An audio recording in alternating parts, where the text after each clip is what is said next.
What a better way of celebrating GSMArena's 15th birthday than taking a trip down memory lane. Dealing away with today's slabs of metal and steel, we invited over a private collector with his collection of hundreds of mobile phones in order to show you how phones have changed through the years. His collection surely is not as exhaustive as it could be, but what we have today is more than enough to guide you through the milestones of 15 years worth of mobile phone history.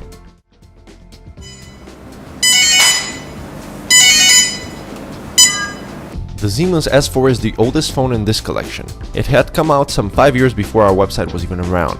This model was sold with a charging cradle for mounting it on a car's dashboard. The external car antenna improved reception immensely. It was quite some years before the external antenna connector finally disappeared from mobile phones altogether. The Ericsson GA628 combined traditional phone design with unmatched back then customizability. It was the first time that you could change the keypad backplate with another one. This way you could add some style and a personal touch to your brick of a phone.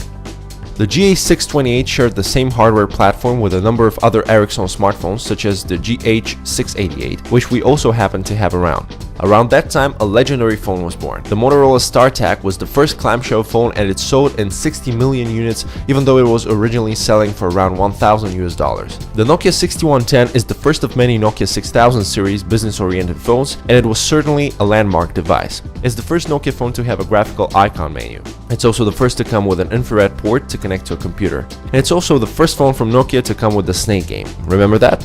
It also became famous for its color that would change shades under a different light. The Nokia 6150 was a slightly updated version of the Nokia 6110, and it was equally popular. A curious fact is that the 6110 came to replace the Nokia 2110 from 1994. And while we don't have that one to show you, it's worth noting that the Nokia 2110 is actually the phone that introduced the Nokia tune. Yep, that tune is more than 20 years old now. The Nokia 5110 shared the same hardware platform as the 6110. It was a phone designed with a younger and more fashion-conscious audience in mind. It had translucent keys, and with the express-on covers, you could change the look of the phone instantly.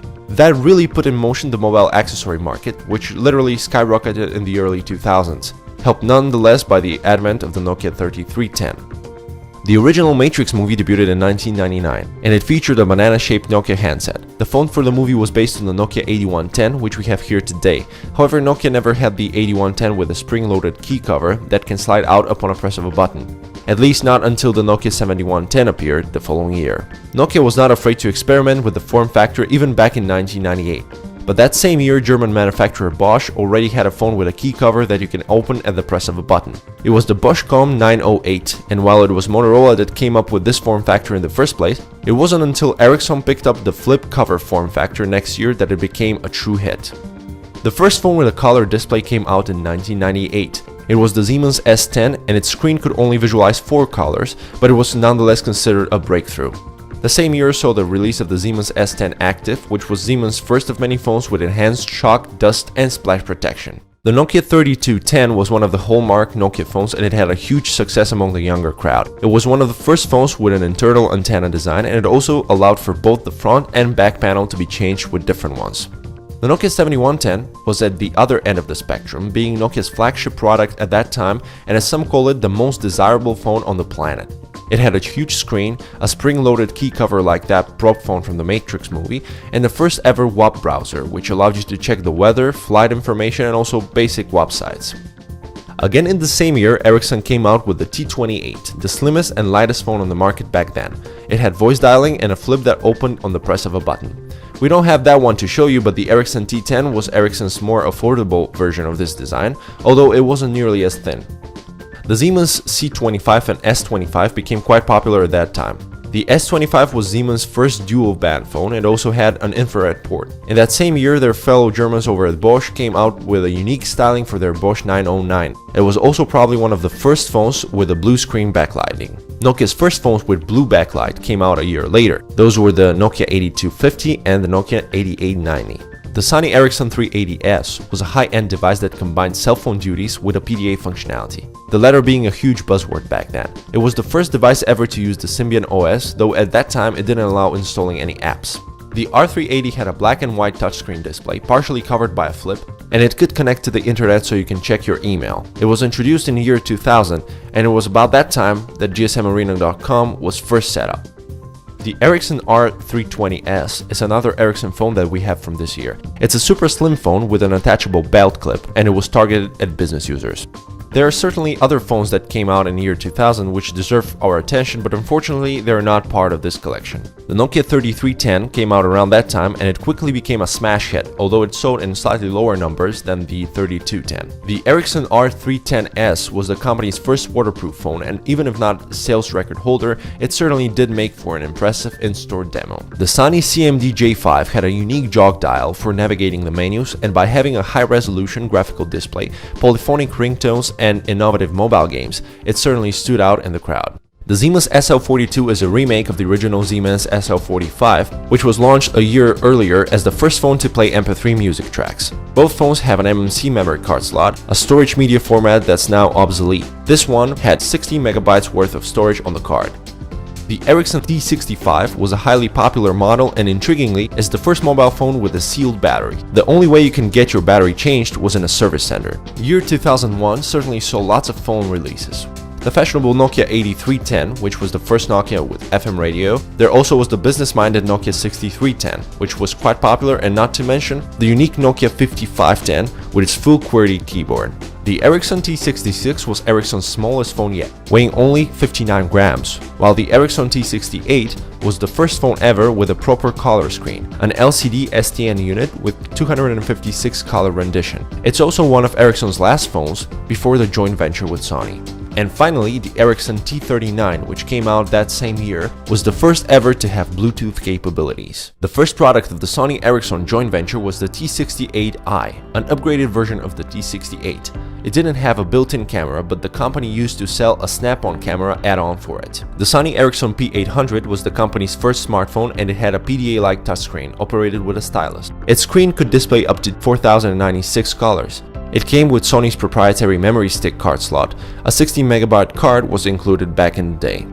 Both the Sony Ericsson T68i and the P800 made the headlines when they were featured in the 2002 James Bond movie Die Another Day. The highlight feature of the Nokia 5210 are its splash-proof rubber express-on shells, which you assembled in a rather unique way. The Nokia 6100 was a popular mid-range phone, and it's no surprise. It is Nokia's lightest phone ever with a weight of only 76 grams. It also has a screen capable of displaying up to 4096 colors. The Panasonic GT55 is probably the smallest and lightest full-feature phone we have in our database to date. It weighs a mere 65 grams and it's less than 8 centimeters tall, that's less than a cigarette in length. The Nokia 6750 was the company's first smartphone with the Symbian OS, and it also was the first Nokia phone with a built-in camera, one of VGA resolution. It was even featured in the movie Minority Report. The Nokia 6108 is an oddball device which we see in person for the first time. Meant for the Chinese market, where people would likely draw a text message in Chinese characters quicker than type it in Latin, it offered a touch-sensitive area under its flappable keypad. A stylus is stuck inside its back, allowing you to quickly take it out and scribble on the designated area. It would even recognize all the characters from the Latin alphabet, so it's perfectly usable outside of China. Successor to the Sony Ericsson P800, the P900 could have its flip removed and it could be used as a touch-enabled PDA. A classic business smartphone, the Nokia 6600 was the most advanced phone by the manufacturer when it launched in 2003. It had a built-in VGA camera, Bluetooth, and ran on Symbian OS. The Hutchinson's NEC E808 is a device made specifically for 3G network in the UK.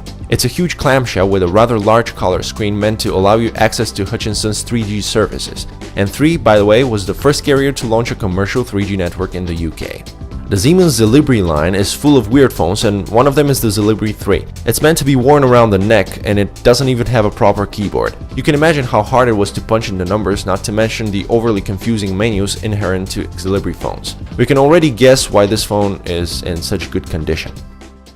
In 2003, Siemens was already dragging behind competition in terms of its phone specs, and phones like the M55 and the SL55 didn't stand a chance against the heating competition. Here you can see the M55 and the SL55, with the latter having an interesting camera add-on. Unfortunately, it worked painfully slow and didn't have a live viewfinder on the phone screen.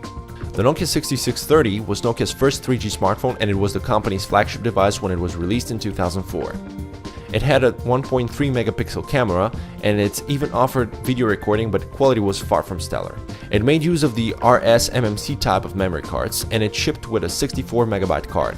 One of the features that made the Sony Ericsson P910 stand out from the P900 was the QWERTY keypad on the inner side of the flip. It also supported the new back then Memory Stick Pro Duo cards.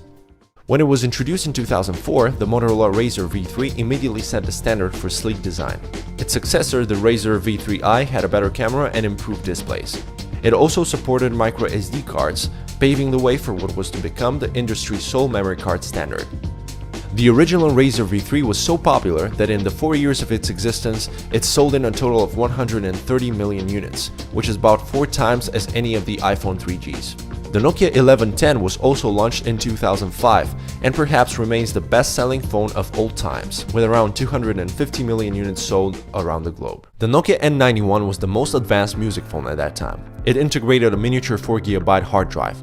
The dedicated music keys on the keypad cover and a 3.5mm audio jack made it an awesome iPod competitor. Its updated Black Edition had Wi-Fi connectivity, an 8GB hard drive, and stereo Bluetooth support.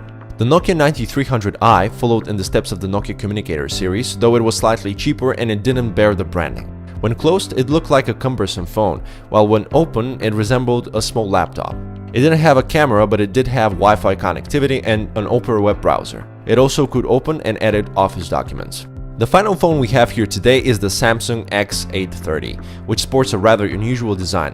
What looked like an oversized lipstick on the outside was a proper phone on the inside. The unusual scroll wheel is actually quite nice to use, though the limited internal memory means it has limited use as a music player. So, there you have it. That was some 15 years or so worth of mobile history condensed into one easy-to-swallow time travel pill.